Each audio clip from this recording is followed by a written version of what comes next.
Hello दोस्तों, आप देख रहे हैं बुक ऑडियो। हर दिन अपने साथ एक नई कहानी लेकर आता है। लेकिन क्या आप जानते हैं 25 जून के दिन इतिहास में क्या हुआ था? आइए झांकते हैं इतिहास के झरोखे से और चलते हैं अतीत के उन पलों तक जिन्होंने दुनिया को बदल दिया।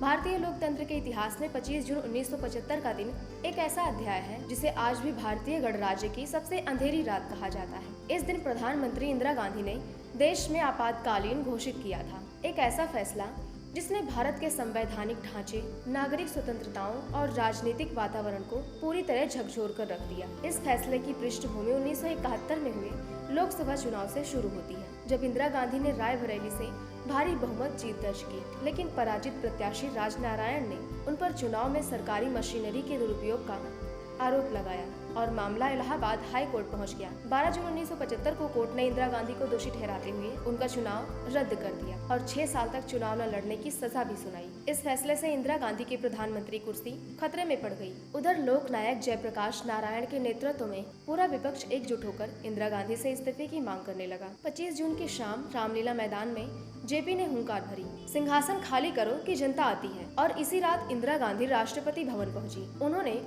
तत्कालीन राष्ट्रपति फखरुद्दीन अली अहमद से देश में आपातकालीन लागू करने का अनुरोध किया, जिसे तुरंत मंजूरी मिल गई। 26 जून 1975 की सुबह आकाशवाणी के माध्यम से देश को सूचना दी गई कि भारत में आंतरिक संकट के कारण आपातकाल लागू कर दिया है। इसके बाद जो हुआ वो अभूतपूर्व था। प्रेस की आजादी पर रोक लगाई गई, विपक्ष नेताओं को जेल में डाल दिया गया, जनसभाएं, रैलियां, यहाँ तक कि विरोध के स्वर भी कुचल दिए गए। भारत जैसे लोकतांत्रिक देश में नागरिकों के मौलिक अधिकारों को निलंबित कर दिया गया। आपातकाल करीब 21 महीने तक चला और मार्च 1977 में ये जाकर समाप्त हुआ, जब चुनाव कराए गए और जनता पार्टी ने भारी जीत दर्ज की। लेकिन इस पूरे दौर ने यह स्पष्ट कर दिया कि लोकतंत्र को बनाए रखना जितना जरूरी है, उतना ही जरूरी है उसकी सीमाओं और मर्यादाओं की रक्षा करना।